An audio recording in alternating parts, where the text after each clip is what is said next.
Qui dit digital nomade dit voyager et vivre dans plusieurs pays et donc dit visa pour y rester. Mais comment ça marche les visas pour les digital nomades?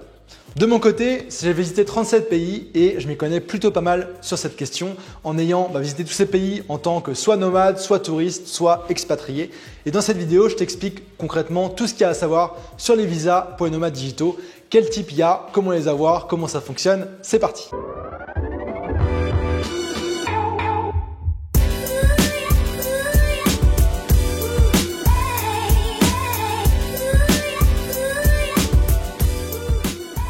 Si ce n'est pas encore fait, je t'invite à t'abonner à ma chaîne YouTube et à cliquer sur la petite cloche pour être sûr de rater aucun de mes conseils sur le freelancing, le nomadisme et tous mes conseils pour avoir une vie de liberté.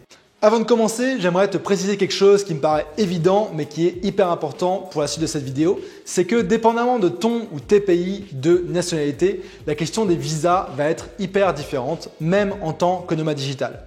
Par exemple, entre un Français et un Belge, qui sont tous les deux des membres de l'Union européenne, ça ne va pas être les mêmes visas selon les pays que tu visites. Donc à prendre en compte. Et puis, par exemple, si on reste dans l'Europe, un Français ou un Belge pourra travailler ou vivre dans tous ces pays, mais quelqu'un qui est par exemple canadien, ce ne sera pas le cas et ça va être beaucoup plus compliqué. Ce sera 3 mois, il me semble de mémoire, de visa Schengen.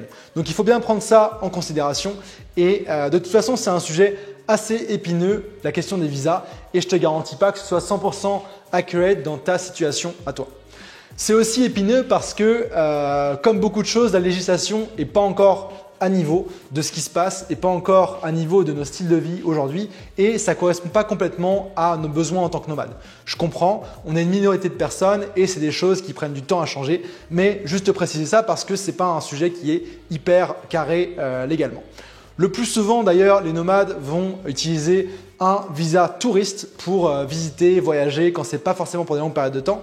Et officiellement, ce n'est pas vraiment fait pour travailler, mais c'est toléré dans beaucoup de pays et tous les pays savent qu'il y a des personnes qui travaillent et voyagent selon ces visas-là.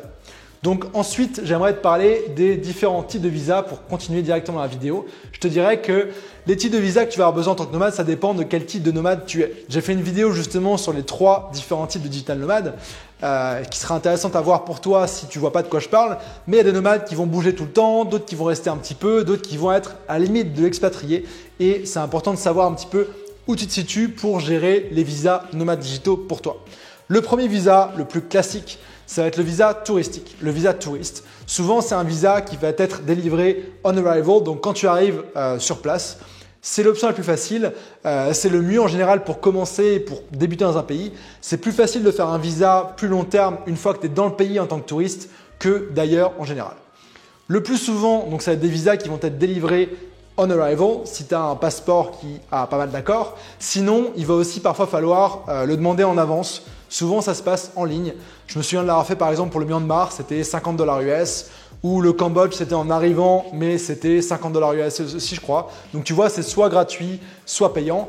Par exemple, au Mexique, c'est un visa touristique de 6 mois, gratuit, pour les Français en tout cas, et donc assez pratique. Et donc le plus souvent, ça va être valide entre 30 jours et 6 mois. Par exemple, de mémoire, 30 jours, il y a la Thaïlande. 3 mois, il y avait l'Argentine et puis 6 mois, le Canada ou le Mexique, il me semble. En tout cas, en tant que Français, toujours. Par contre, il y a des choses à faire, des démarches à faire avant d'arriver au Canada, par exemple, qu'il n'y a pas à faire au Mexique. Et donc, il faut toujours regarder un petit peu comment ça fonctionne. Tu peux tout à fait commencer en général avec ce visa touristique et à part dans les pays développés, les pays du Nord, on va dire, c'est assez facile de renouveler ces visas plusieurs fois. Par exemple, en Argentine, si tu as un visa de 3 mois, il me semble que tu peux demander une extension de visa. En Thaïlande, je l'avais fait, j'avais pris un visa de 1 mois que j'avais ensuite étendu à environ 2 mois.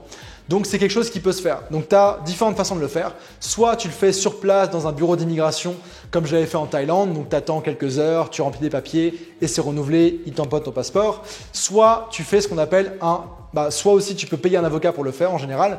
Soit tu fais ce qu'on appelle un visa run. C'est-à-dire que tu sors du pays et tu y re-rentres pour revalider un nouveau visa du même type.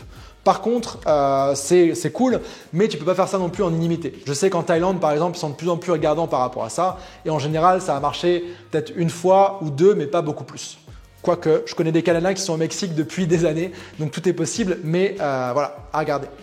Ensuite, il y a les visas plus moyen ou long terme qui existent. Donc, dans ce cas-là, c'est des visas pour lesquels en général il faut postuler, il y a des démarches à faire, il y a des démarches pour expliquer un petit peu la raison pourquoi tu veux ce visa, etc. Tu peux aussi obtenir des visas en investissant ou des choses comme ça, mais il faut vraiment vouloir rester à long terme.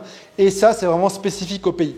Potentiellement, tu pourrais devenir résident dans un pays pour avoir un visa. C'était vraiment plutôt en mode expat. D'ailleurs, vidéo par rapport aux expats, la différence par rapport aux nomades.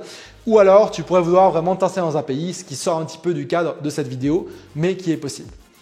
Donc, il y a des visas vraiment spécifiques par pays et ça, c'est difficile de t'en parler dans cette vidéo. Mais tu as les visas permis de travail, les visas étudiants qui pourraient te permettre de rester et des visas comme ça qui sont intéressants. Récemment aussi, dans la dernière année, surtout, grâce, on va dire, au Covid, il y a pas mal de visas pour digital nomades qui sont sortis. C'est des projets qui étaient dans les bacs depuis des années, mais là, le Covid a accéléré les choses. Donc, il y a pas mal de visas nomades digitaux qui existent, qui permettent légalement donc de voyager, d'habiter et de travailler dans certains pays. Je pense notamment à l'Estonie, la Géorgie, le Vietnam, Portugal, Thaïlande, Bali. Bon, Bali, c'est un petit peu différent, c'est encore en travail. Les Barbades, Dubaï, etc. qui sont sortis des visas pour nomades digitaux. En général, ces visas sont assez exigeants. Ils te demandent un certain revenu mensuel qui est assez élevé. Il me semble que pour Dubaï, c'est 5 000 $ US. Je te dis ça de tête. L'Estonie, 4 000 et quelques euros. Mais il faut aller vérifier, il faut postuler. Et puis, si tu l'as, c'est bon. Et en général, c'est des visas qui peuvent, pour certains, se renouveler d'année en année. Donc, tu pourrais, voilà. Mais concrètement, c'est des visas nomades, tu peux en demander pour rester quelques mois, mais si tu vas rester plus de 6 mois quelque part, moi je te considère plutôt comme un expat qu'un nomade parce que tu vas t'installer, tu vas faire des démarches sur place pour ça.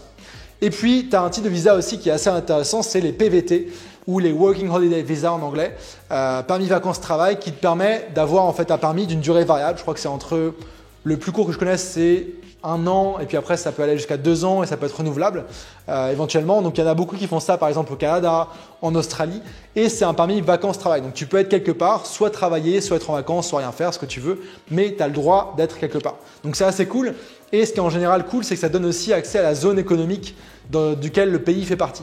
Donc par exemple, si tu es Canadien qui obtient un PVT au Portugal, théoriquement tu aurais accès à la zone européenne pour voyager, travailler, etc. Ce qui peut être plutôt intéressant. Un point assez important au niveau fiscal par rapport à ça, c'est que dans beaucoup de pays, la plupart, si tu restes plus de 183 jours dans un pays dans une année fiscale, donc du 1er janvier au 31 décembre, le pays va te considérer résident fiscal de ce pays. Donc attention à bien regarder ça et peut-être à mettre ça sur plusieurs années à cheval si tu as besoin, etc. Donc voilà par rapport au visa. J'espère que cette vidéo répondra à tes questions par rapport à ça. Si tu restes des questions, n'hésite pas à les poser en commentaire de cette vidéo. Et dis-moi aussi si tu veux que je fasse une vidéo sur les nouveaux visas nomades digitaux. Il faudrait que je me renseigne un peu, que je fasse des recherches, mais ça me ferait plaisir de le faire. Dites-moi en commentaire si c'est quelque chose que je voulais que je traite. Si tu as aimé cette vidéo, je t'invite à me laisser un pouce pour me l'indiquer et que je fasse plus de vidéos dans ce style-là. Si c'est toujours pas fait, je t'invite aussi à t'abonner à ma chaîne YouTube et à bien cliquer sur la cloche de notification pour être sûr de rater aucun de mes conseils sur le freelancing, le nomadisme digital et plus généralement la liberté. Et puis, si tu regardes cette vidéo et que tu as le projet ou que tu es déjà lancé en freelance, bonne nouvelle pour toi, j'ai mis en place une formation vidéo offerte qui s'appelle les 7 étapes pour devenir freelance à distance. Tu peux accéder directement tout de suite en cliquant sur le premier lien en dessous de cette vidéo. Je te dis à demain, ciao ciao.